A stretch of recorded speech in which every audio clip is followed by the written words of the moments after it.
नमस्कार विद्यार्थी मित्रांनो, फोरम एमपीएससी अकॅडमीमध्ये आपलं स्वागत आहे. चॅनलवर नवीन असेल तर चॅनलला सबस्क्राईब करा, जेणेकरून तुम्हाला माहितीपूर्ण व्हिडिओ मिळत राहतील. हे पहा, आपली करंटची जी बॅच आहे, त्या करंटची बॅच चालू आहे, ज्यामध्ये तुम्हाला 1 जानेवारी 2025 पासून हे 2026 पर्यंत करंट मिळणार आहे. हे लक्षात ठेवायचं, जेणेकरून तुम्हाला सगळ्या परीक्षेसाठी ते उपयोगी लागेल. त्याच्या बाहेर काही करायची गरज लागणार नाही.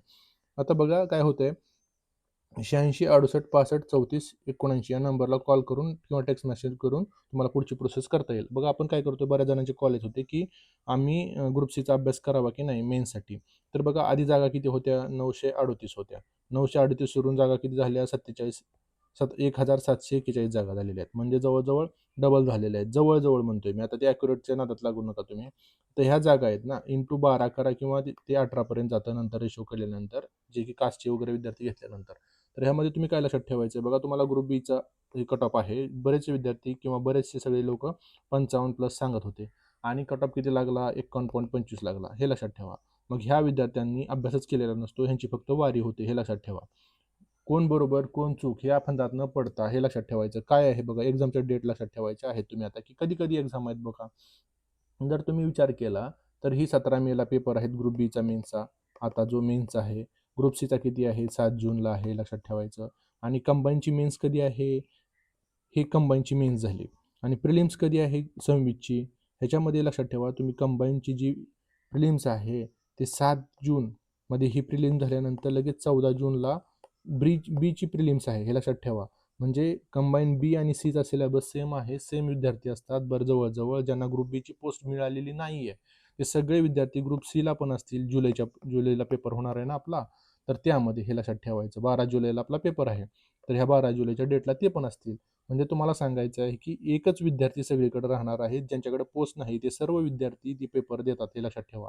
हे तुम्हाला मी का सांगतोय, तर बरेचसे विद्यार्थी विचारतात की रिझल्ट लागल्यानंतर अभ्यास करता येईल. हे लक्षात ठेवा, रिझल्ट लागल्यानंतर अभ्यास होत नसतो, कारण मराठी आणि इंग्लिश हा सब्जेक्ट करण्याचा तुमचा राहिलेला टाईम निघून जातो. तुमचा GSला स्कोर येत नाही आणि तुम्ही फेल होतात 5-10 मार्काने. हे लक्षात ठेवा. त्यामुळं आधी जर तुम्हाला पोस्ट पाहिजे असेल तर तुम्हाला काय केलं पाहिजे, आत्तापासून अभ्यास केला पाहिजे. मग त्यासाठी किती किती मार्क असणारे विद्यार्थ्यांनी अभ्यास करायचा आहे बघा.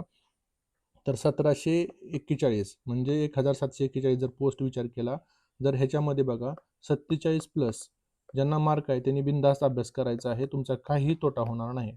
तुम्हाला जर काही तोटा झाला तर कॉल करून या नंबरला सांगा, सर तुमचा ऐकला आमचा आणि आमचा तोटा झाला. तर हे लक्षात ठेवा, तुम्ही फायद्यातच राहणार आहात जर आतापासून अभ्यास करत असाल तर. तुम्ही आधी काय करा, मराठी किंवा इंग्लिश. मी कुठलाही मराठी इंग्लिशचा क्लास घेत नाही, आधी सांगतोय. नाहीतर काही विद्यार्थी म्हणतात ह्याच्या क्लासला फायदा व्हायचा आहे म्हणून हे सांगते. अशातला बघा विषय नाही आहे.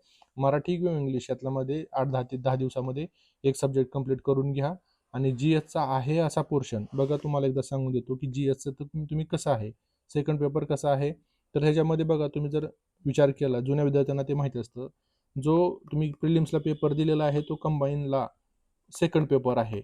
एक पेपर, पहिला पेपर मराठी इंग्लिशचा 50-50 मार्काचा, तो एक आहे, तो वेगळा वाटतो जरा. आणि सेकंड पेपरमध्ये काय आहे बघा, हिस्ट्री सेम आहे, जिओग्राफी सेम आहे, पॉलिटी सेम आहे, इकॉनॉमी सेम आहे, सायन्स सेम आहे, करंट सेम आहे, मॅथ्स रिजनिंग आहे ते सेम आहे. तुम्हाला काय वेगळं आहे, फक्त एक टेकचा एक पोर्शन आहे तो 8 मार्काचा, आणि दुसरा कुठला वेगळा आहे, लॉचा RTI RTH हा 3 मार्काचा. म्हणजे टोटल तुम्हाला 11 मार्काचा सिलेबस वेगळा आहे फक्त पेपर सेकंडमध्ये. आणि तो तुमचा 4 दिवसात पण होऊ शकतो, हे लक्षात ठेवा. आणि काही जसा जिओग्राफीचं काही एन्व्हायरमेंट आहे ह्याच्यामध्ये, तर ते एन्व्हायरमेंट तुम्ही राज्यसेवेला पण करता ना, राज्यसेवा प्रिलिम्सला पण करता ते. आणि हे एन्व्हायरमेंट काही वेगळं आहे. म्हणजे वेगळं जर विचार केला तर फक्त टेक्नॉलॉजीचा आणि लॉचा पार्ट आहे बघा, 11 मार्काचा. हे लक्षात ठेवा. त्यामुळं अभ्यास करताना एक थरोली अभ्यास करा. तुम्हाला काय वाटत असेल तर कमेंट करा. भेटूयात पुढच्या टॉपिकमध्ये.